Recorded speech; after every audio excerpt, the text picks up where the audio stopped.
Give Notre Dame everything you've got.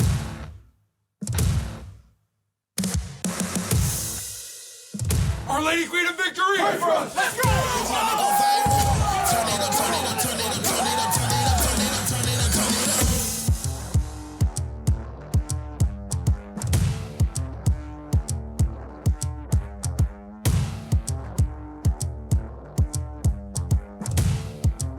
If that doesn't get the juices flowing for you, I don't know what will. How you doing, everybody? Chuck Freeby from Sports Michiana alongside blue and gold senior writer Eric Hansen. Will be joined by some other guests tonight as we get you ready for the 2025 Notre Dame football season with our senior alumni kickoff preview. Great to have you with us as we join you from the studios right here under the shadow of the Golden Dome at the University of Notre Dame. And Eric, we saw that video. That gets the juices flowing. But for a lot of Notre Dame football fans, this has been a preseason with as much anticipation as I can remember since the Lou Holtz era. Well, I think the dream of a national championship for the first time in a long time feels real to a generation of fans. You know, you're not just saying 1988, maybe that's going to be it for Notre Dame. There's a real sense that if not this year, then in the next few years it could happen. And part of the reason for that is the Irish reaching the national championship game in 2024 after that stunning loss to Northern Illinois in September. They run off 13 consecutive wins.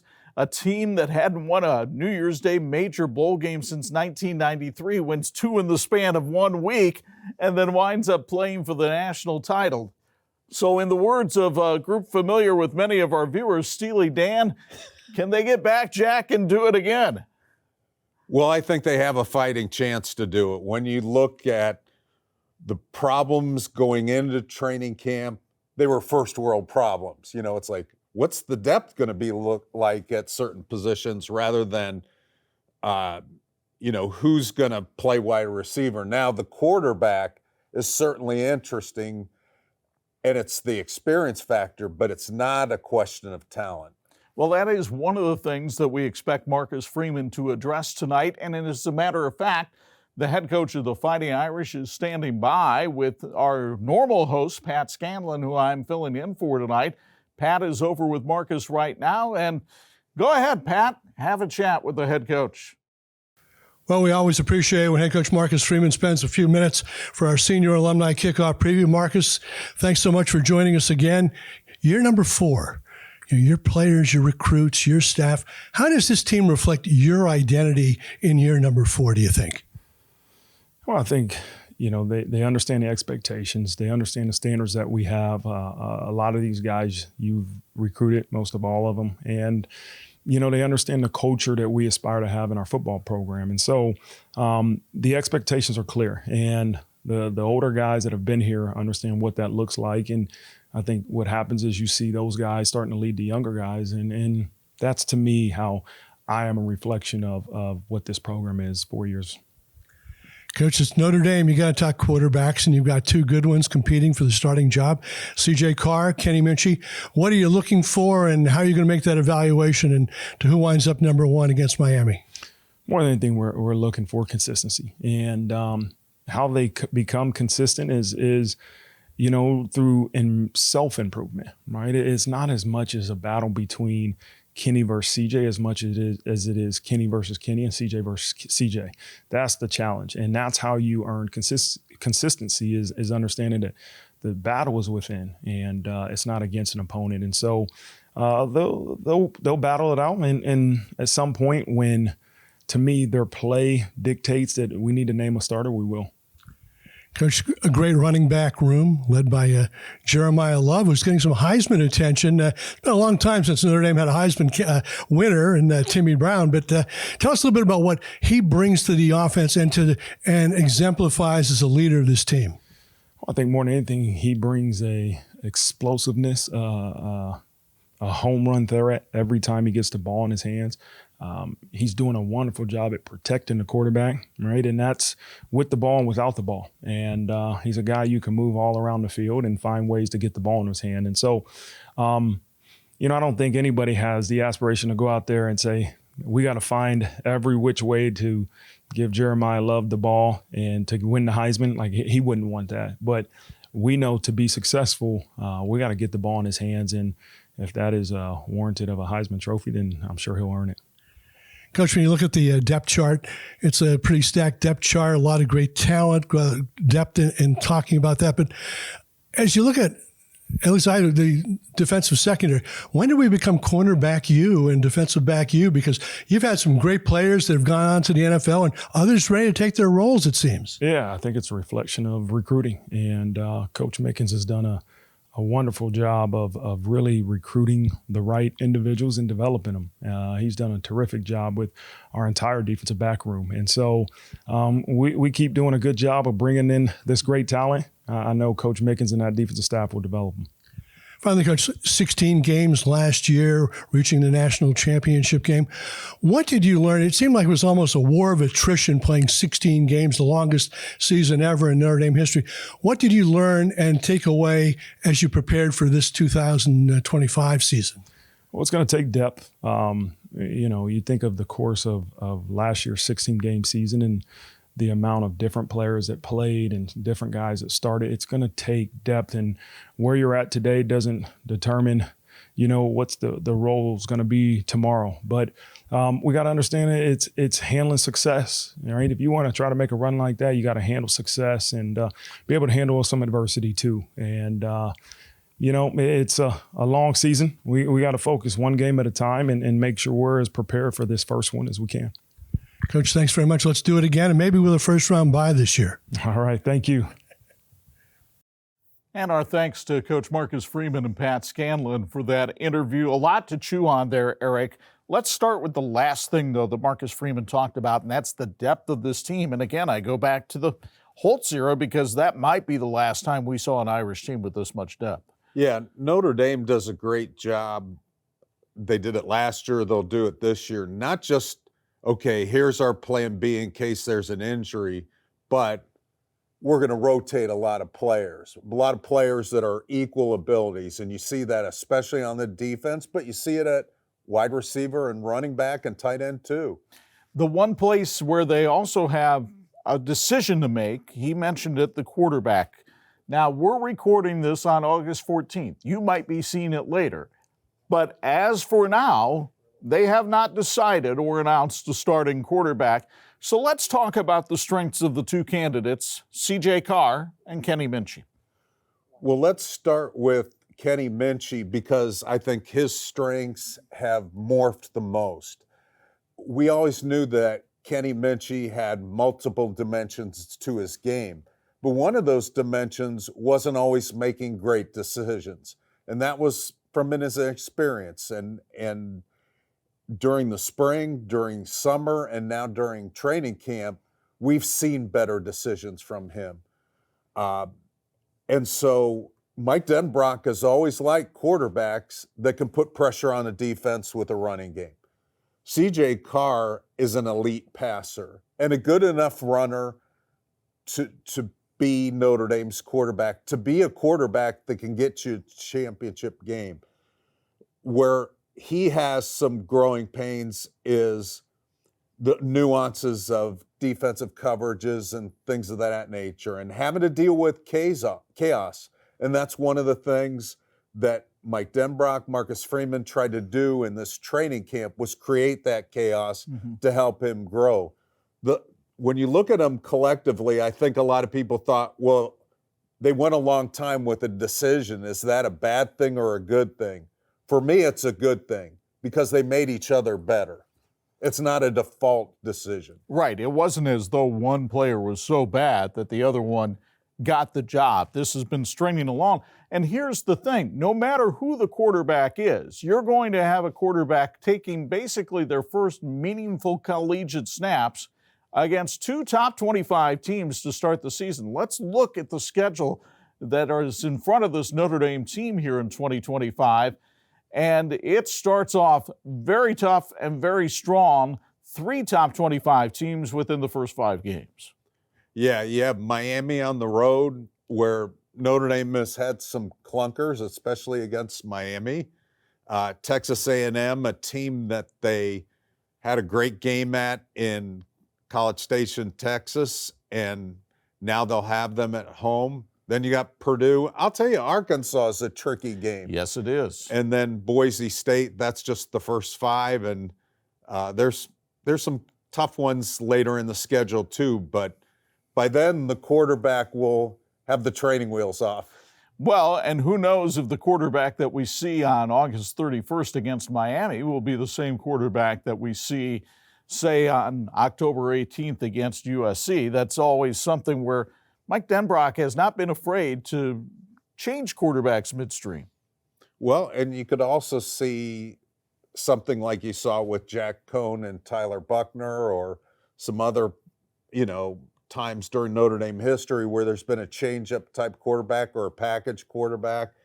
But I think right now they just want to get the number 1 ready, and then they'll figure out the package niche piece later. Well, Eric isn't the only expert we have access to tonight. We're pleased to bring in the former Notre Dame football star and now the host of Golic and Golic on FanDuel Sports Network. Yeah, there he is, Mike Golic Sr. He's the senior, so he's with senior alumni. I assume that Mike Golic Jr. will speak to the junior alumni later this year. Mike, great to see you, my friend.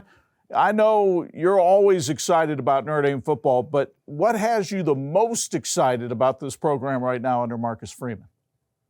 Well, I mean, Marcus has it going in the right direction. Number one, playing for the title game last year, and then to build on that, the expectation is to be, at that level every year.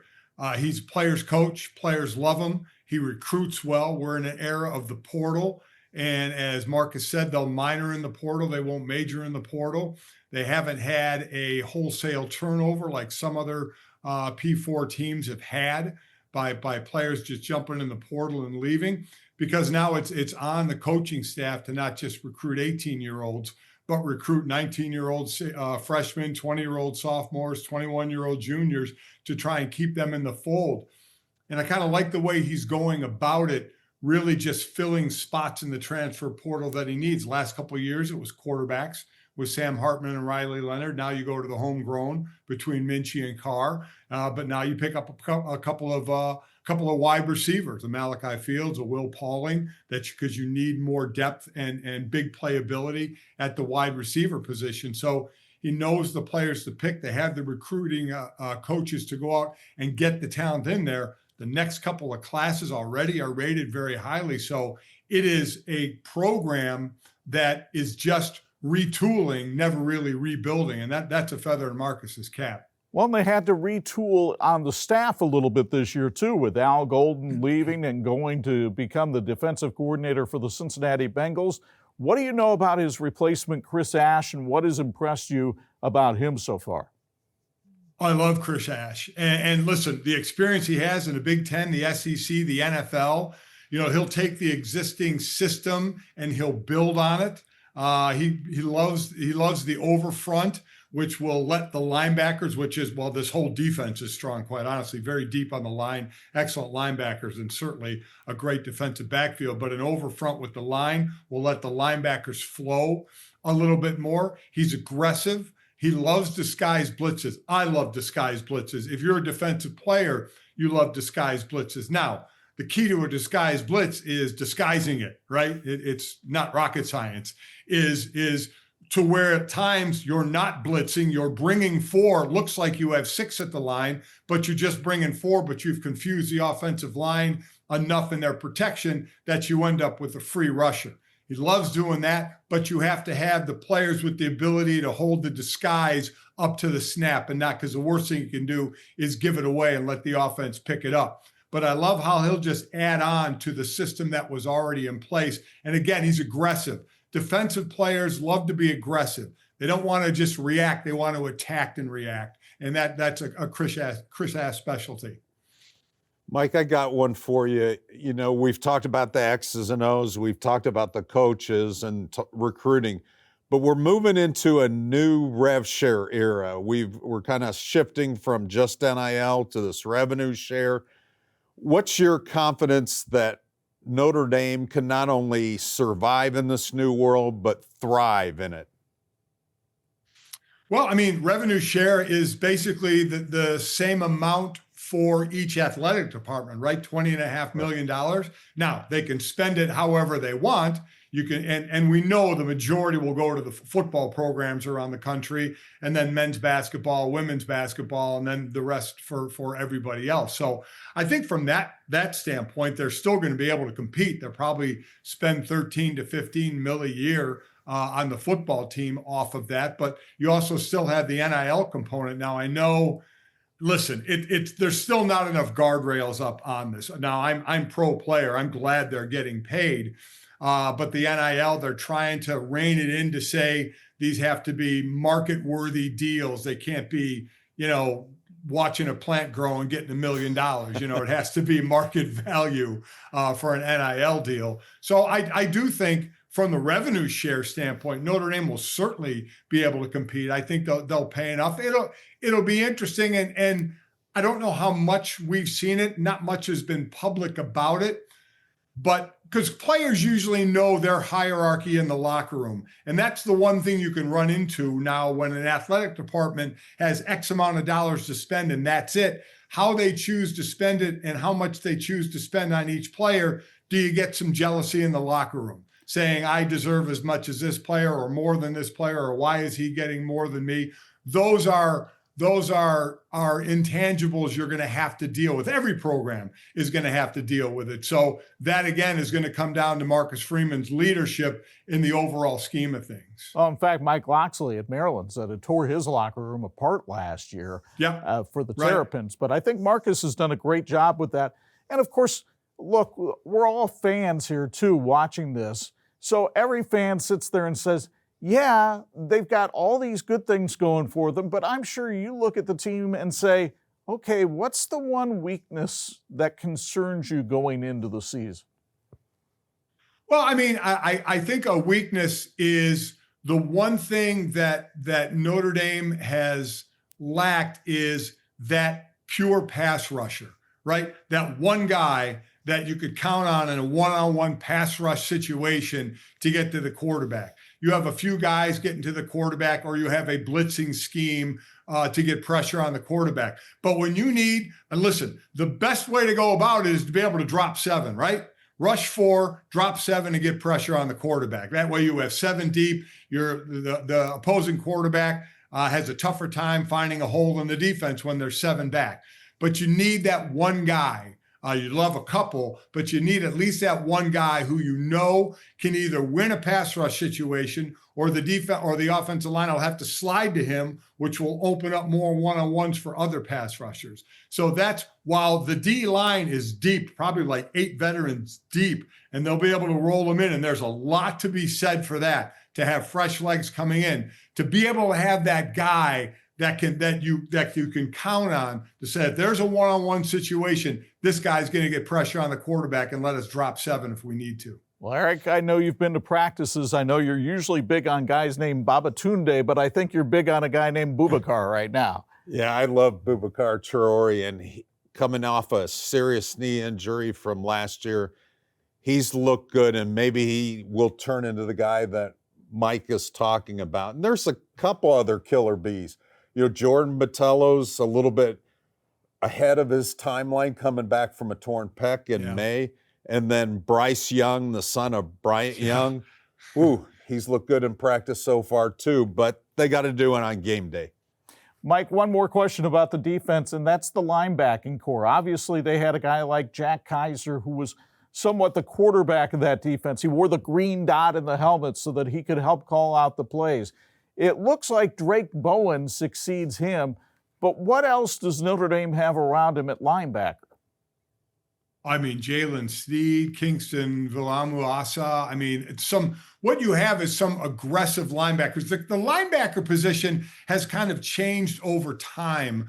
It used to be these 240, 250 pounders that would just run and smack you in the mouth, mostly downhill.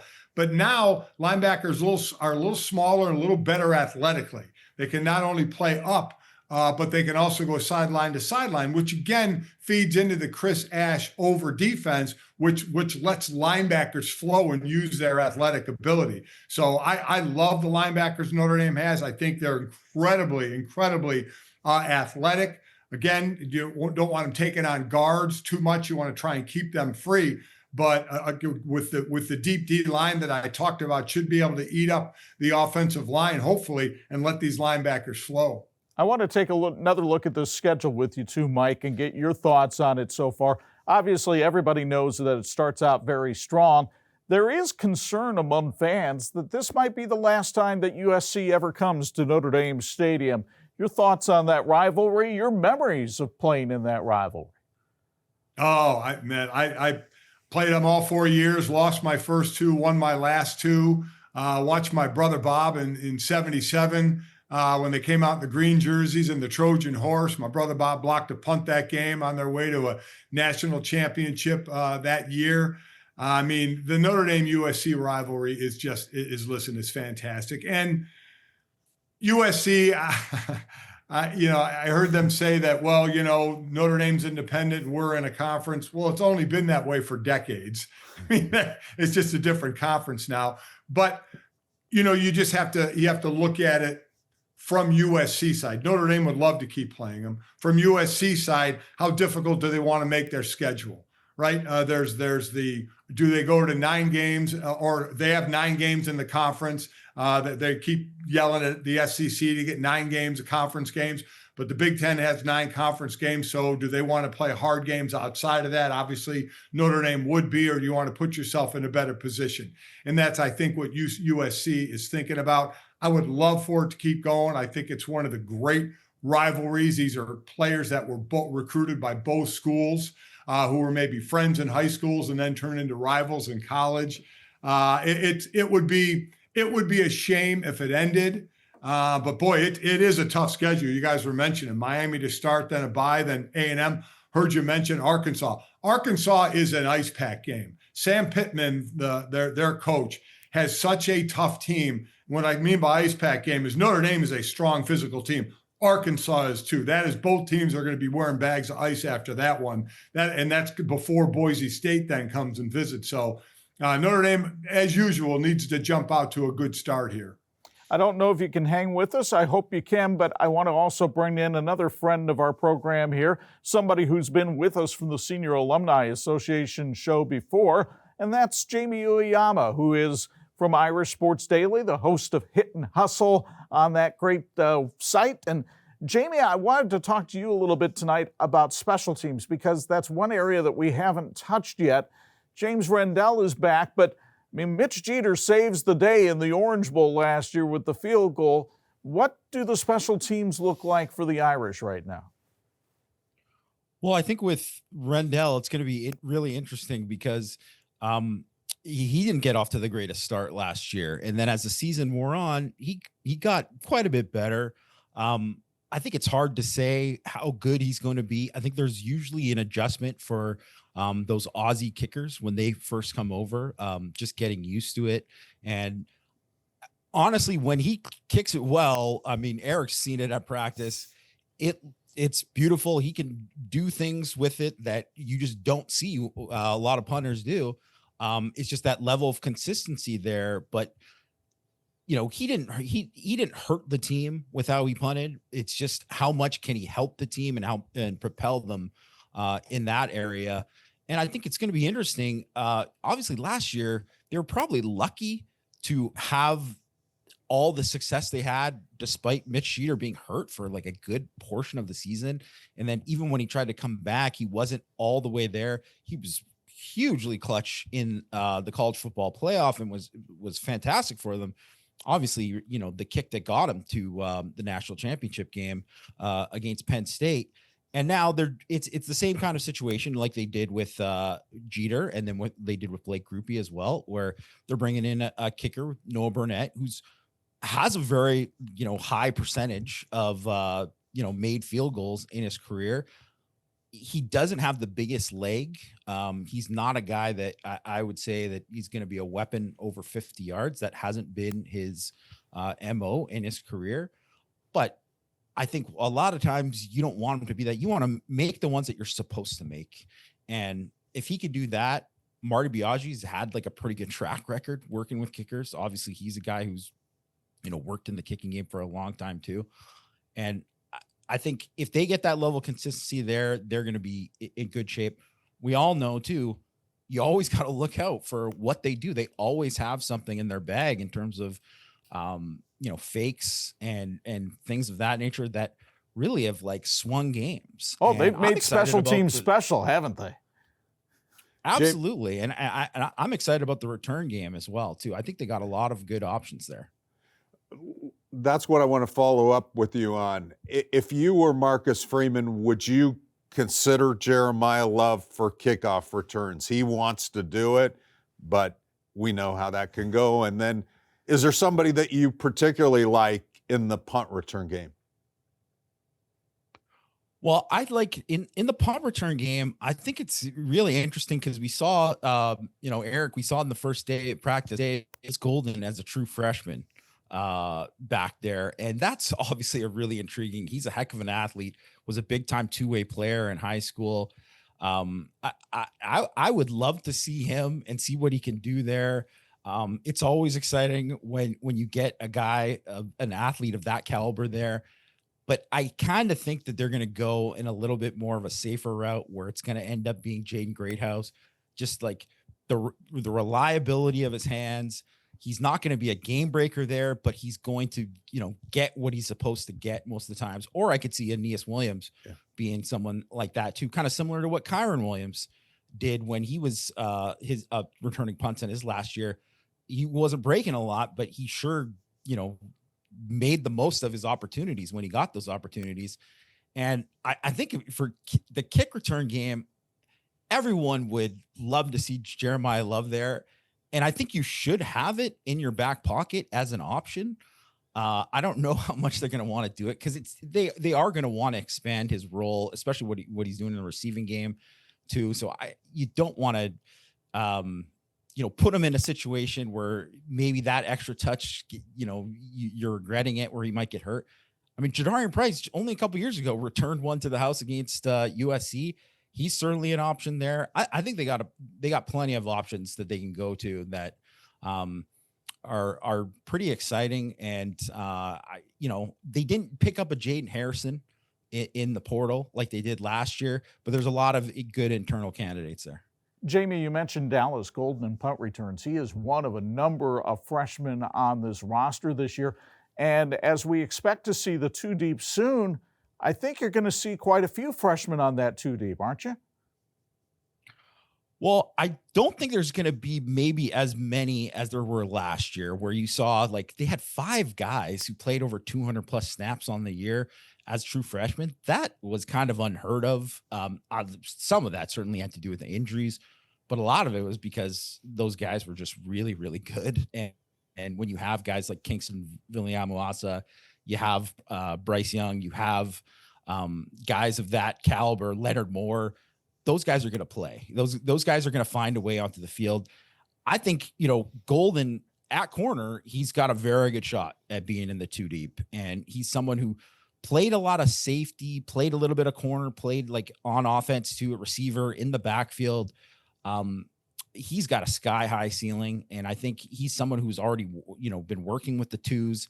Him and Mark Zachary, another freshman from Indianapolis, who was another exceptional athlete, really, really good hoops player. Anyone who's seen highlights of him playing hoops, he's got big time hops. He's an explosive athlete. He's a little bit smaller. He's one of the only guys actually in the entire secondary that's sub 6 feet. But if you look at him, he's got long arms and he's gained some weight since he's been on campus, and he's a little bit bigger than he was. And I think he's going to become an exceptional football player. It's just about when that's going to happen. But both those guys have a shot at the two deep. And I think, Cree Thomas is probably not going to be on the two deep because it seems like those guys maybe passed him, but he was getting a ton of praise in the spring for everything that he was doing. They were calling him, BMO 2.0. And I really think the guy that he kind of reminds me of is like a young Bennett Jackson, where maybe he even will end up at safety at some point, but he's a really good football player. I think he's going to help them on special teams this year. And another guy that I really think is going to help him on special teams as well tough to break into that linebacker group, as you know, Mike was going over. They're pretty deep and they're pretty talented there at linebacker. But Mad Ferrermo, you know, he's the highest rated defensive player in the class. I mean, he is very similar to KVA in just his physicality, his athleticism. He's not quite the same level of, in terms of, you know, his knowledge of the defense in the same way that KVA was last year. And as Max Bulla explained, like, that is just not normal to be able to pick up the defense that fast, but he's pushing. And I think he is someone that, if you were going to talk about, you know, who the fifth linebacker was, he's got a very good shot to be that fifth linebacker. Whether or not he can crack into the rotation there, I don't know, but I'm sure he's going to play special teams. And then on offense, I think that, you know, Elijah Burris, I wouldn't say he's going to be for sure on the two deep, but I think he's going to play this year. I mean, yeah, he had he a might really be that outstanding fifth receiver, spring. right? He's definitely got a shot, right? And there's a lot of internal competition there. Obviously, there's, you know, freshmen last year like Micah Gilbert and Cam Williams, who both are, you know, guys pushing there. And I think, you know, Gilbert, anyone who watched the highlights that Notre Dame shared the other day, you know, he beat Leonard Moore deep on a touchdown, where you don't see that very often. So it speaks to the kind of talent that he has. And Burris, I think, is more advanced than a lot of guys his age coming in. Obviously, he's the son of, you know, Plaxico Burris, his dad. Not quite the same type of player because he's smaller than his dad.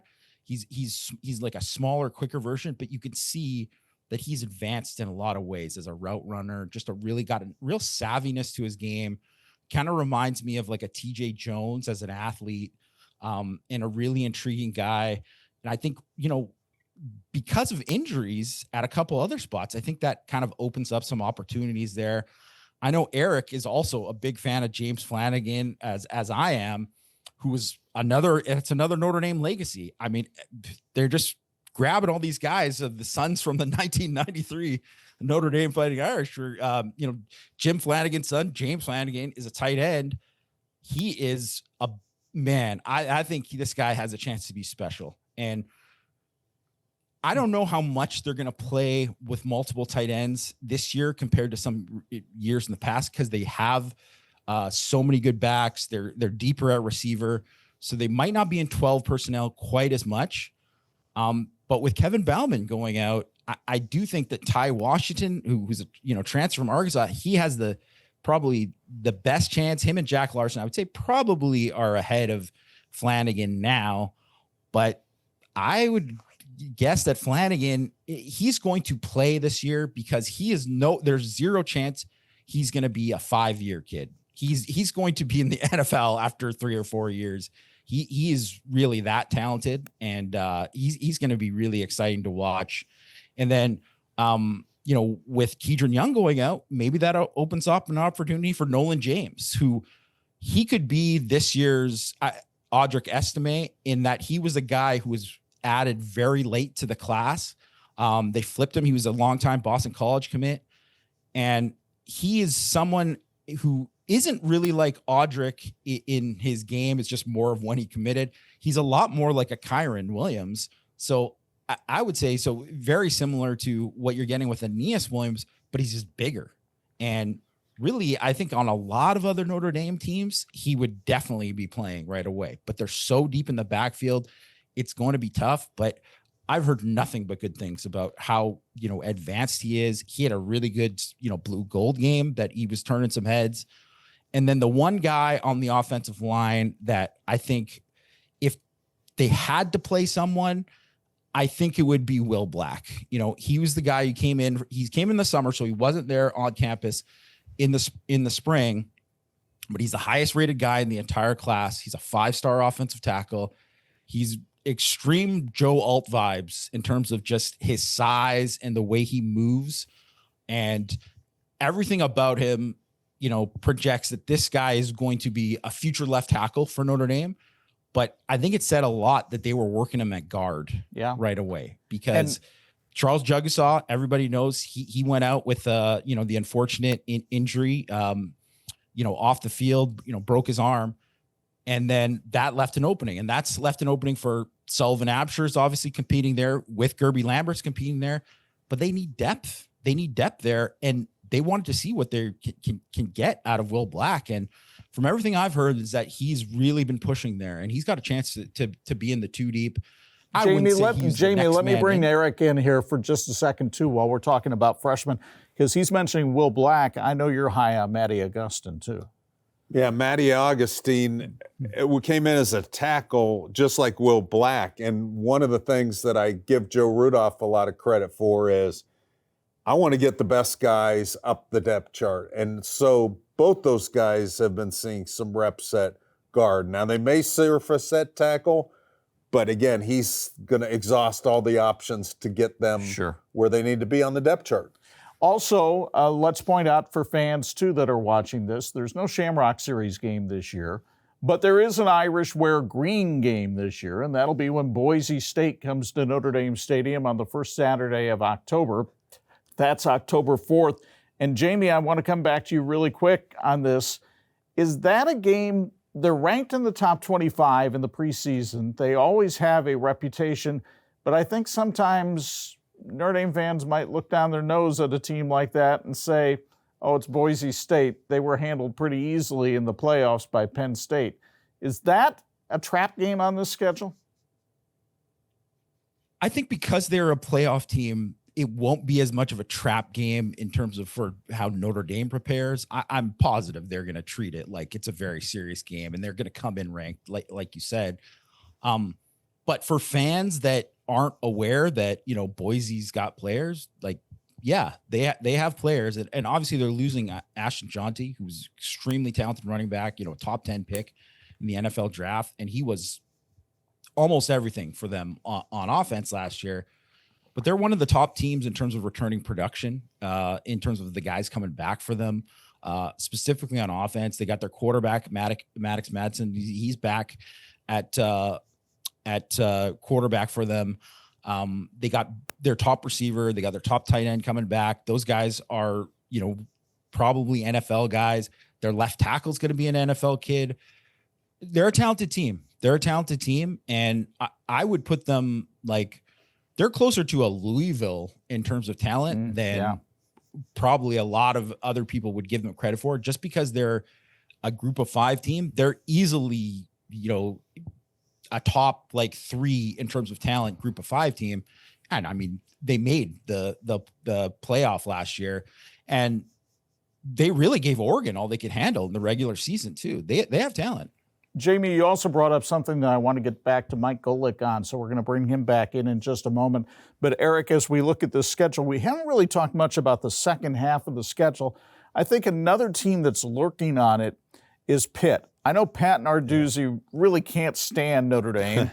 He's made that very clear. He's also got another reason, because he recruited Kenny Minchie. Right, but he's also got a pretty good defense. He's got a really good defense. They've got a preseason All-American.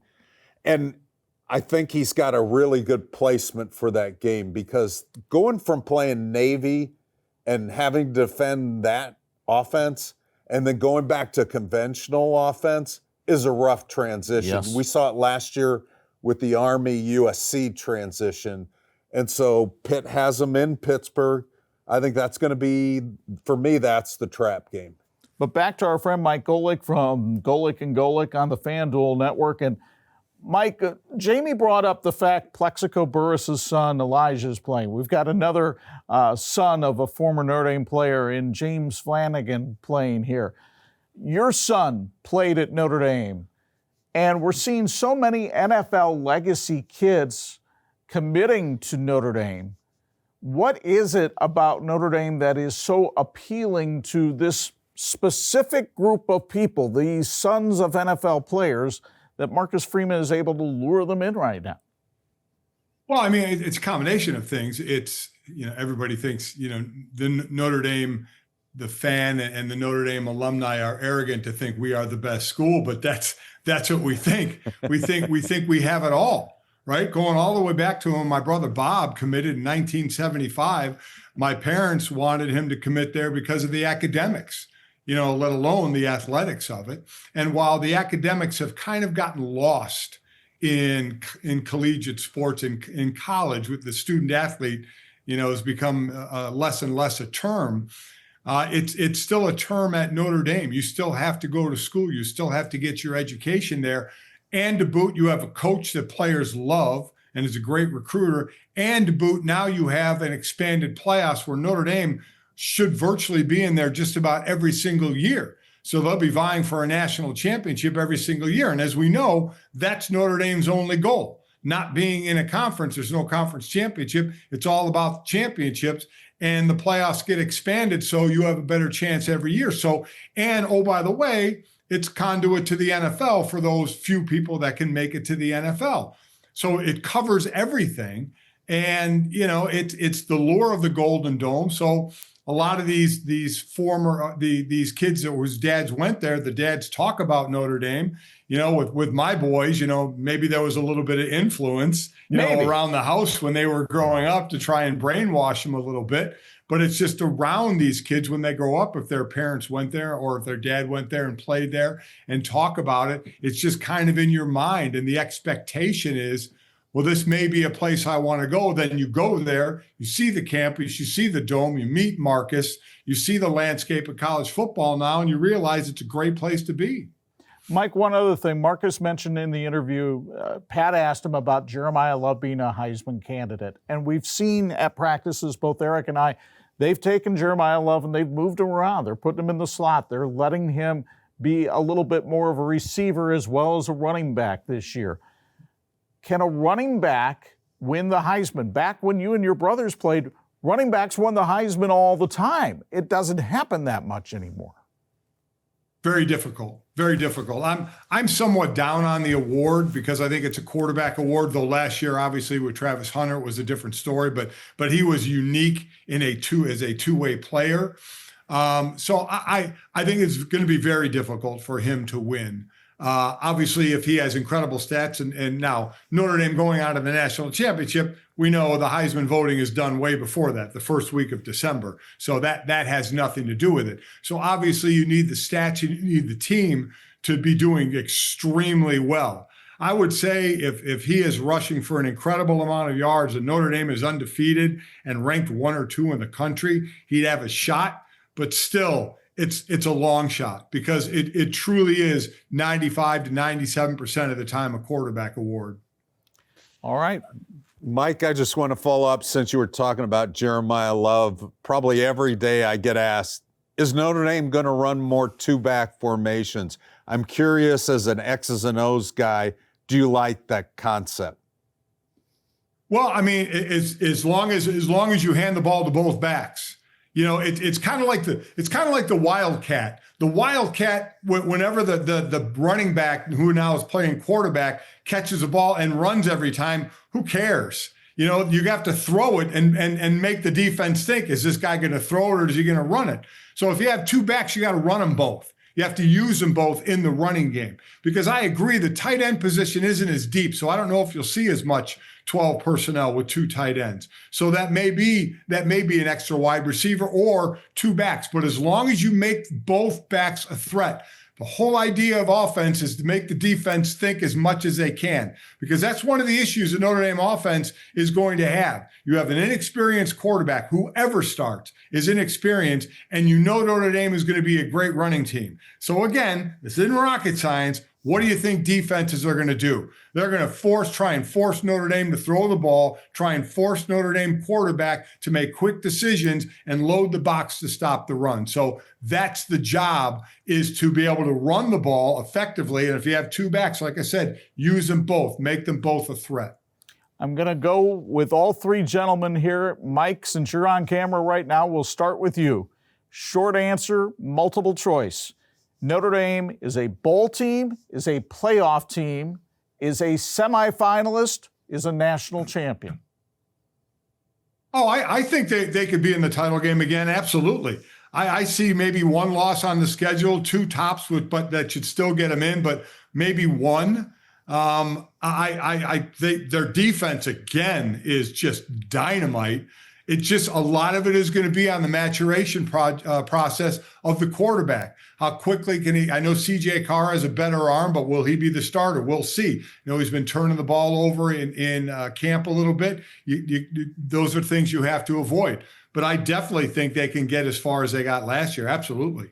Jamie Uyeyama, same options. Bowl team, playoff team, Final Four, national champion contender.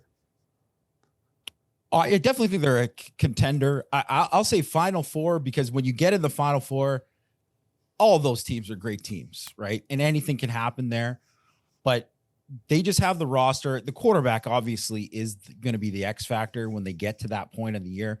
You hope that at that point in the year, whoever the quarterback is, they'll have taken a jump and they don't have to play it at a super high level at the beginning of the year. But it has to keep getting better and better. And because the roster is built for them to be a true national championship contender. I just believe that. I still think that most of the best players on the team are guys that aren't even draft eligible yet. Like they're guys that are going to be back next year. So it's an exciting roster. I think there's so many guys who are going to ascend and get better. So I see them as a national championship contender, but like feel probably safer to say like Final Four is probably like more appropriate. Eric Hansen, let me put you on the spot. Okay, I'm happy to be on the spot, and I'm going to say Final Four because I think they'll get to the championship game. I'm not sure that they would win it. I have them going 11-1, but you didn't give me that option, so No. I'm saying Final Four. I'm playing the game. Hey, for our senior alumni, too, who are watching this, it's not just about football around here. We've got some great events coming up that we want to make you aware of. And one of them is the Senior Alumni Golf Outing that's coming up at the Warren Golf Course on Thursday, September 11th. It's a 1 p.m. shotgun start. This is the 11th annual event. If you are skillful enough to go to your screen and scan in that QR code, go ahead and do that because you want to register now. The spots are filling up fast. If not, well, just remember that you can probably go online and do it too. And a reminder that part of that Senior Alumni Golf Tournament is a big-time raffle.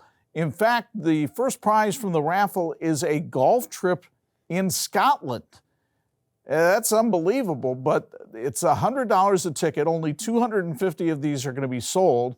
You're going to have the chance to play 3 rounds of golf, stay at a 4-star hotel for 4 nights, get a rental car in Scotland, and your alumni club gets a free raffle ticket for every 7 tickets bought by your club members. But a reminder, only 250 of these will be sold. So that all flows around September 11th and that Senior Alumni Golf Outing. We just wanted to take the time to remind you of that. We want to thank our guests tonight. Boy, they were terrific, weren't they? Jamie Uyeyama from Hit and Hustle and Irish Sports Daily. Of course, Mike Golic, you can see him on Golic and Golic. He's the better looking of the Golics. He is with the FanDuel Sports Network.